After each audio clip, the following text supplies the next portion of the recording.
निदान एक वाक्य सांगू का सर्व्हिसवाल्याला, जिनं दूध पाजलं तिने कधी पगार विचारला नाही, पण ज्यानं मुलगी दिली त्यानं पगार विचारल्याशिवाय दिले नाही. जरा महिला मंडळ वाईट वाटेल तुम्हाला, मी तुमच्या मुलासारखा आहे. एक 8-10 दिवसातून नवऱ्याला आहे ना त्याच्या आईला भेटायला पाठवायचं सोडा. त्याला सांगा तुम्ही जाऊन या दुपारपर्यंत, रविवार तर आहे. तसं मग वाटलं तर मटण संध्याकाळी करू आपण, रविवारी तीच अडचण राहते ना. बघ मटण तर आणून ठेवलंय, जावा कवा तुम्ही त्याला सांगा. आणि जाताना ना काही नका देऊ, एक थोडंसं लोणचं, 1-2 पापड कागदात बांधून द्या. त्या सासूला जर दिले ना, तिच्या आशीर्वादावर तुम्हाला 3 पिढ्या कमी पडणार नाही. तुम्ही इकात आणून नोंद. अहो तिचा मुलगा तुमच्या ताब्यात आहे, तुम्हाला तिचं काही वाटलं नाही का? तिनं बिचारीनं 9 महिने कुशीत ठुलाय, 20 वर्ष सांभाळलाय, पूर्ण तुमच्या ताब्यात देऊन टाकलाय. अरे ते बिचारे तुम्हाला विचारल्याशिवाय पाणी पिते नाही रे. अरे जरी जगायचं ठरलं, महिला मंडळ आता तुम्ही उगाच लावून धरले, आमच्यावर लय अन्याय आहे ना, आमच्यावर लय अन्याय आहे. काही नाही हो, आता ज्यांच्यावर खरे अन्याय आहे ते शब्द बोला ना.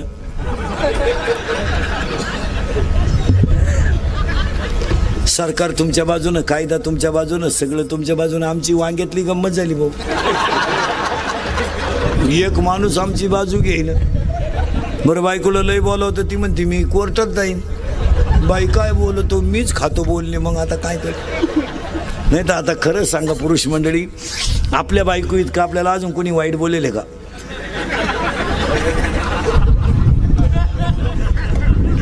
तरी आपण त्याच घरी मुक्कामाला आहे. आता काय करता मला,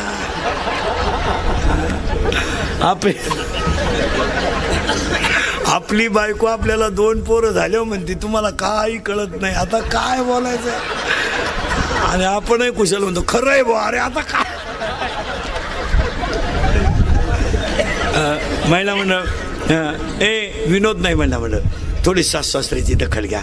आता एक वाक्य ऐकाल का महिला मंडळ माझं? महाराज म्हणून नका ऐकू, तुमचा मुलगा म्हणून ऐका. एकच वाक्य ऐका. तुम्हाला जर कधी कोणी विचारलं ना सासू सासरे तुमच्यात आहेत का, तर तुम्ही त्यांना असं सांगा, मी त्यांच्यात आहे, ते माझ्यात नाही, मी त्यांच्यात आहे. जमीन त्यांची आहे, जो खिलारी माझ्या ताब्यात आहे तोही त्यांचाच आहे.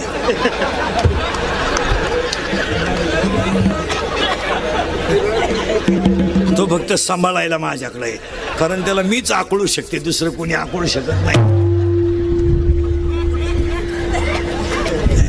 घरात माणसं राहणार नाहीत. खोटं आहे. दुसरी गोष्ट घडणार आहे, 10वे आणि पुण्यतिथ्या बंद होणार.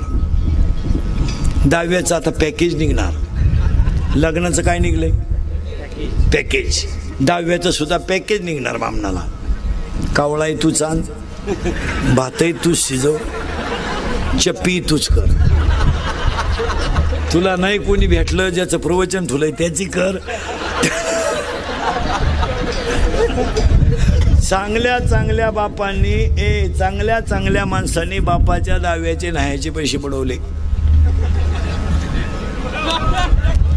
थोर लग्न मागितले तो म्हणला आपला काय संबंध नाही. धाकटा म्हणला मी त्याचा नाहीच तर पैसे द्यायचा काय संबंध नाही. म्हणतो मी फुकाट करतो, पण त्याचा हाय एवढं तर म्हणा. आता तो तर मिळालाय.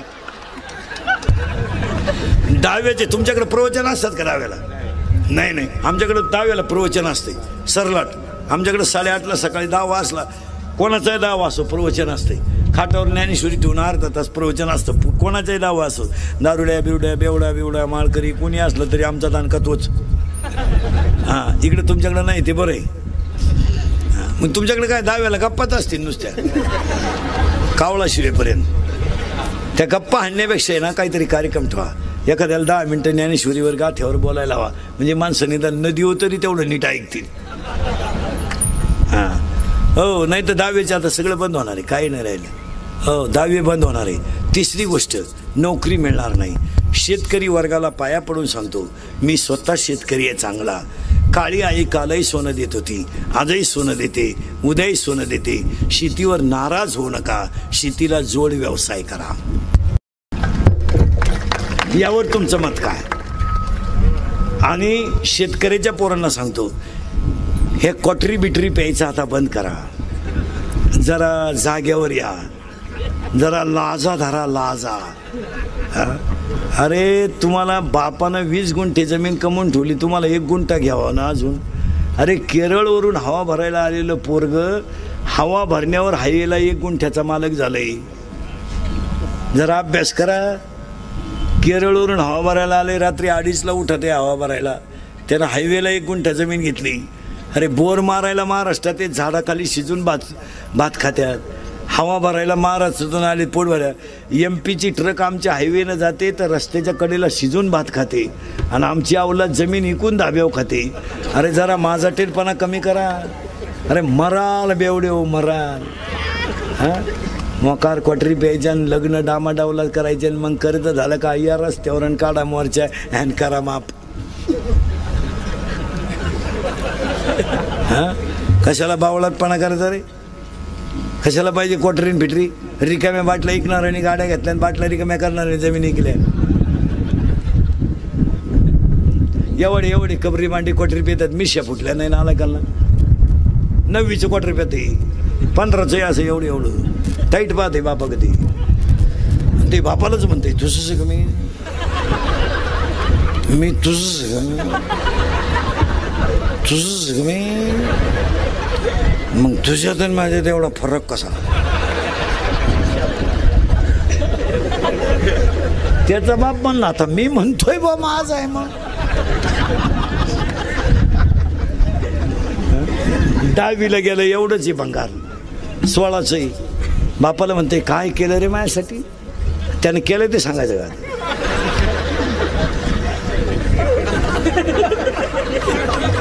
बाप म्हणला मारली जखम्या. मग आता काय करेल. तू लगेच म्हणतो कोणी मारायला सांगितली म्हणजे झटेचे. तरुण पोरांना सांगतो पोरांना व्यवसाय करा. माझा ऐका आणि सांगा पोरांना हा विनोद आहे.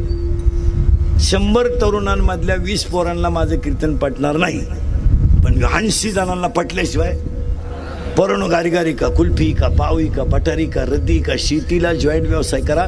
शेती सोनेरी दिवस देणार आहे. आणि तुम्हाला नोकऱ्या लागणार कवा आणि तुम्ही शिकत बसणार कवर. बरं कुठं द्यायच्या नोकऱ्या. 25% कंपन्या लॉक झाल्यात. एका बँकेला 6 माणसं लागत होते. एका कॉम्प्युटरमुळे 2च माणसं बँक चालतात. हां 36 जिल्हे आहेत आपल्याकडे. 36च कलेक्टर लागतात आपल्याला. तालुक्याला 1च तहसीलदार लागतो. एका पोलीस स्टेशनला 1च SP लागतो. मग तुम्हाला नोकऱ्या कुठं द्यायच्या. बावळाटासारखं आपलं कवर शिकत बसायचं आणि काय मला नोकरी नाही मला नोकरी नाही. सायकल पंक्चर 10 रुपयाला आहे. मोटरसायकल पंक्चर 50 रुपयाला आहे. मोठ्या गाडीचं पंक्चर 200 रुपयाला आहे. पावी का ना. रसाचा ग्लास केवढाला आहे उसाचा. 10 रुपयाला हाफ. 20 रुपयाला फुल. निम पाणी बर्फ आहे. असू द्या ना पाणी काय पिणार रेलेलं आहे की जे नाहीत ते पाणी टाकूनच पितात. मग रसात असलं काय देतात.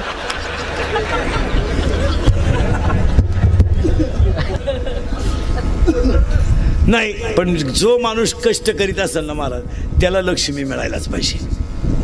महाराज तुमच्याकडं नाही दुष्काळाची झळ. तुम्ही खाली जर गेलात मी रात्री परभणीला होतो. महाराज उद्या तिकडंच आहे.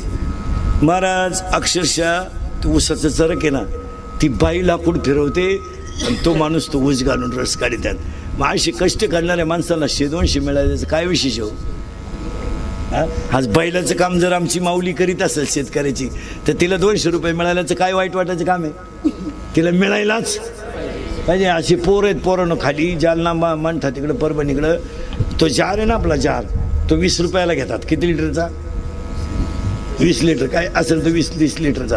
आणि ते रस्त्याच्या कडेला विकायला घेऊन बसत्या पोरांनो. पण ते जार नाही विकते ती बाटलीनं पाणी विकत्या. आणि 5 रुपये बाटली आहे ती. 5 रुपये बाटली. आता आपली बाटली मला वाटतं 750 ml आहे आपली. हां 750 mlचीच आपण पाण्याची वापरतो. ती पाण्याची बाटली ती 5 रुपयाला विकत्या पोरांनो. मग एक जार जर खपला तर त्यांना 40-50 रुपये निघत्या. आणि जाऊ द्या ना मग गरीबाला मिळतच असतील तर कष्ट करणाऱ्याला मिळायला पाहिजे. और कितीतरी पोर आहेत महाराज 10वीचे का कापड दुकानात कामाला आहेत का कापड दुकानात कामाला आहे. कापड दुकानाला गाड्या काढायला आहे. किराणा दुकानात पुढे बांधायला आहे. ते आता 6 तारखेला 10वीचा निकाल लागला ना ॲडमिशनला पैसे घेऊन मोकळे कामाचे. मस्तपैकी चांगला सँडल घेणार 2 ड्रेस घेणार मस्तपैकी कॉलेजमध्ये टकाटक दिसणार. कशामुळं घामामुळं बिचाऱ्यानं किराणा दुकानात पुढे बांधला, 2 भारी ड्रेस घ्यायला का हरकत आहे, चांगला बूट बीट टाईट बीट पॉलिश बिलिश मारून पाहिलं ती शिकवायला गेला पाहिजे, याडपट पाहत राहिले पाहिजे काय ड्रेस आहे. कधी ध्यानात ठेवायचं महाराज, जी माणसं घामानं कष्ट करतात ना त्यांना लक्ष्मी मिळायलाच पाहिजे.